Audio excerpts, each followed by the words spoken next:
శ్రీపాద ఎల్లంపల్లి ప్రాజెక్టుకు వరద పోటెత్తింది. ఓవైపు ఎస్ఆర్ఎస్పీ గేట్లు ఎత్తడం, మరోవైపు కడెం ప్రాజెక్టు గేట్లు లిఫ్ట్ చేయడంతో వరద అంతకంతకు పెరుగుతోంది. ఇక సాయంకానికల్లా 5 లక్షల క్యూసెక్ల పైచిలుకు వరద నీరు ప్రాజెక్టుకు వస్తుందని తీర ప్రాంత ప్రజలు అప్రమత్తంగా ఉండాలంటున్న ప్రాజెక్టు చీఫ్ ఇంజనీర్ సుధాకర్ రెడ్డితో మా ప్రతినిధి Srinivas face to face. Adilabad జిల్లా వ్యాప్తంగా గత 4 రోజుల నుంచి కురుస్తున్న వర్షాలతో అయితే ప్రాజెక్టులన్నీ కూడా నిండుకుండలా తయారయ్యాయి. మరోవైపు మంచిర్యాల జిల్లాలోని శ్రీపాద ఎల్లంపల్లి ప్రాజెక్టుకి భారీగా వరద నీరు పోటెత్తుండడంతో అయితే పైనుంచి వస్తున్నటువంటి వరద ప్రవాహానికి తగ్గట్టుగానైతే ఇక్కడ ఎల్లంపల్లి ప్రాజెక్టుకు సంబంధించినటువంటి గేట్లను అయితే లిఫ్ట్ చేస్తూ దిగువన గోదావరిలోకి అయితే వరద నీటిని అయితే వదులుతున్నారు. మనకు అందుబాటులో ప్రాజెక్టు సి సుధాకర్ రెడ్డి ఉన్నారు. ఆయన అడిగి తెలుసు. సార్ చెప్పండి సార్, పైన క్యాచ్మెంట్ ఏరియా ఎంత ఉంది, ఎన్ని లక్షల క్యూసెక్ల వరద నీరు ఇన్ఫ్లోగా వస్తుంది, దానికి తగ్గట్టు ఎన్ని గేట్లు లిఫ్ట్ చేశారు? ఇప్పుడు గత 3 రోజుల నుంచి కురుస్తున్న వర్షాలకు మనకి ఇప్పుడు 2.5 లక్షల ఇన్ఫ్లోస్ వస్తున్నాయి. మనకు 3 లక్షల అవుట్ఫ్లోస్ మనం వదులుతున్నాం బయట కిందికి. ఎందుకంటే మనం పైన ఎస్ఆర్ఎస్ కూడా ఫుల్ అయిపోయింది. ఎస్ఆర్ఎస్ నుంచి 3 లక్షల క్యూసెక్లు వదిలినారు అక్కడి. అవి మనకు 7-8 అవర్స్లో మనకి ఇక్కడికి రీచ్ అవుతాయి. ఆ లోపల మనం దీన్ని కొంచెం కుషన్ పెట్టుకొని మేము అవుట్ఫ్లోస్ రిలీజ్ చేస్తాం జరుగుతుంది.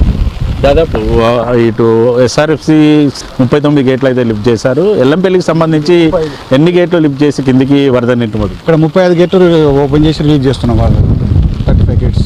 సార్, ఓవైపు ప్రాణహిత కూడా భారీగా అయితే వరద వస్తుంది. ఇటు గోదావరి తీరం కూడా పూర్తిగా నిండుకుండలా మారి అయితే దిగువనకైతే వెళ్తున్న పరిస్థితి. గోదావరి తీర ప్రాంత ప్రజల్ని ఎట్లా అలర్ట్ చేశారు? లోతట్టు ప్రాంత ప్రజలను అప్రమత్తం చేశారా? వారిని సురక్షిత ప్రాంతాలకు తరలించారు?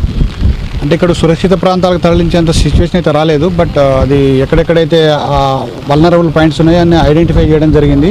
వాటికి రెవెన్యూ యంత్రాంగం కూడా అక్కడ నుంచి మనకు వాళ్ళు షిఫ్ట్ చేసి అరేంజ్మెంట్ చేసుకొని రెడీగా ఉన్నారు.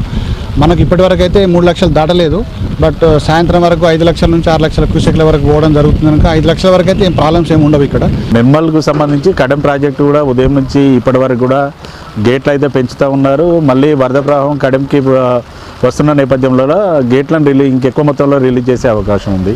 ఈ నేపథ్యంలో ఈవినింగ్ వరకు ఇటు శ్రీపాద ఎల్లంపల్లి ప్రాజెక్ట్కి ఎంత మేర వరద నీరు వచ్చే అవకాశం ఉంది? అంటే సాయంత్రం వరకు మనకు నైట్కు 5 నుంచి 6 లక్షల క్యూసెక్లకు చేరుకుంటుంది. దానికి తగిన విధంగా మేము కొంచెం ముందు జాగ్రత్త చర్యలు తీసుకొని ఈ ఎల్లంపల్లి రిజర్వాయర్ నుంచి మనం కొంచెం ఎక్స్ట్రా మేము అవుట్ఫ్లో చేయడం జరుగుతుంది.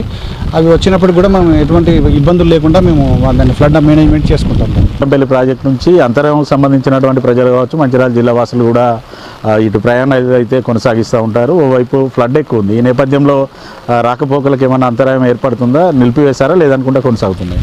ఇటువంటి రాకపోకలు ఇక్కడ మేము నిషేధించినాం. ఇక్కడికి రాకుండా బ్రిడ్జ్ మీదకి రాకుండా. తర్వాత ప్రజలకు కూడా అందరికీ విజ్ఞప్తి చేసినాం. మీ ద్వారా మళ్ళీ విజ్ఞప్తి చేస్తున్నాం ఏంటంటే వచ్చి ఫోటోలు తీసుకోవడము, ఆ నది దగ్గరికి పోయి స్నానాలు చేయడం కానీ నదుల దగ్గరికి పోద్దని మేము కోరుతా ఉన్నాం అందరికీ.